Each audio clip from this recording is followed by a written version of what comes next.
وہ خوشبو کے تعاقب میں عشق کی راہ پر تتلی کے رنگوں کو شمار کرتے کرتے اپنے آپ سے بچھڑ گیا۔ محبوب سے مکالمے نے اس کو ذوق جمال، قوی حوصلہ اور دل میں اتر جانے کی کیفیت بخشی۔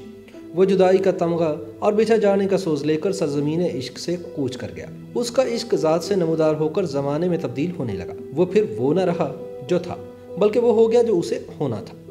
دل کی شکست و ریٹ کے ملبے سے جب برآمد ہوا تو بلند حوصلہ تھا۔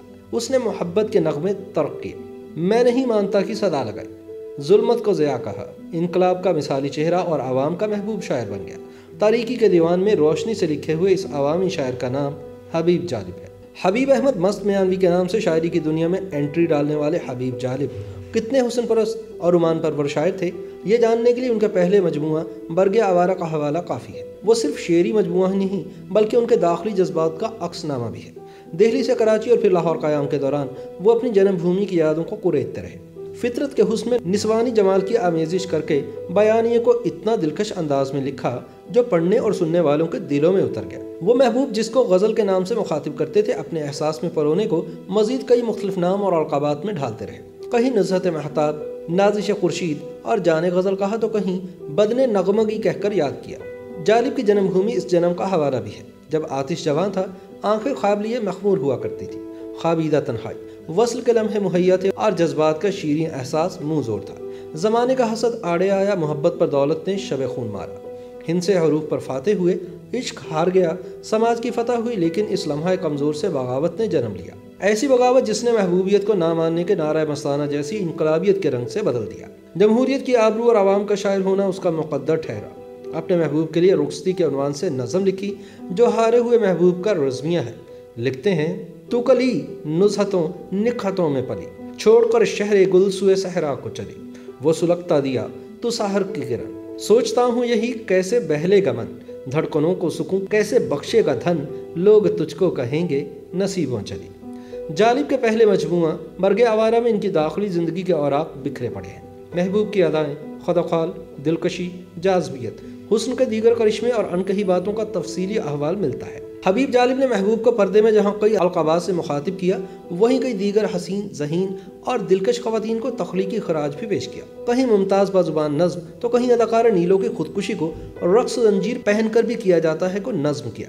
گلوکارہ نور جہاں اور لتا منگیشکر پر خراج کے پھول برسائے تو کہیں فریدہ خانم کے ترنم کو بیان کیا۔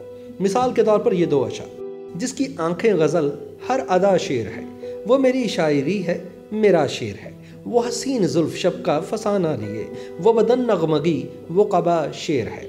عوامی شاعر حبیب جالب 24 مارچ 1924 کو ہندوستان کے ضلع ہوشیارپور کے علاقے میانی افغانہ میں پیدا ہوئے۔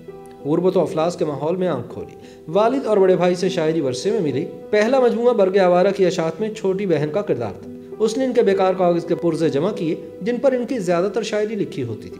قیام پاکستان کے بعد ہجرت کر کے کراچی پہنچے، یہاں سے کئی شہروں سے ہوتے ہوئے لاہور میں مستقل طور پر مقیم ہو گئے۔ پہلے وہ اپنا نام حبیب احمد مست میانوی تخلص کرتے تھے، جب بعد میں حبیب جالب ہو گیا۔ پاکستانی صحافت سے بھی علاقہ رہا، فلمی دنیا سے بھی جڑے رہے۔ ایوب خان اور یحییٰ خان کے مارشل آن آفس ہونے پر بطور متحرک سیاسی کارکن اور حساس دل رکھنے والے شاعر کے بھرپور احتجاج کیا، نتیجے میں جیلیں بھگتی۔ مادر ملت فاطمہ جناح کے جلسوں میں اپنی شاعری ترنم میں پڑھنے سے شہرت کا پروانہ ان کے نام جاری ہوا۔ جدوجہد کے دنوں میں ضیاء الحق اور بھٹو کا جبر بھی سہا، بے نظیر بھٹو سے قربت رہی۔ پرویز مشرف کے دور میں بھی وکلاء تحریک میں ان کی شاعری کو احتجاج کے طور پر دوبارہ دہرایا گیا۔ انہوں نے خواتین کے ایک جلسے میں ان پر برسنے والی لاٹھیاں اپنے جسم پر سہیں۔ اس منظر کو معروف فوٹوگرافر اظہر جعفری نے کیمرے کی آنکھ میں محفوظ کر لیا تھا۔ وہ تصویر اب ایک تاریخی حوالہ ہے۔ حبیب جالب کی شعری نسخہ جات اب کلیات کی شکل میں قارئین کے لیے مارکیٹ میں دستیاب ہے، جبکہ ان کی سوانح عمری جالب بیتی بھی شائع ہو چکی ہے۔ حبیب جالب بطور بیٹے اور بھائی فرمانبردار، بطور شوہر ملنسار اور محبت کرنے والے، اور بطور والد شفیق رہے۔ اپنی زندگی کو والد کی شاعری اور نظریات کے فروغ کے لیے وقف کر دینے والی طاہرہ حبیب جالب سے گفتگو میں حبیب جالب کی زندگی کے کئی دیگر پہلو منفرد انداز میں منکشف ہوتے محسوس ہوتے ہیں۔ وہ کہتی ہیں کہ والد میرے لیے آدرش ہے، نشان منزل ہیں، جنیاتی طور پر ان کی بغاوت مجھ پہ منتقل ہوئی ہے۔ بچے ماں کی لوری سن کر سوتے ہیں، ہم نے اپنے والد سے لوری سن۔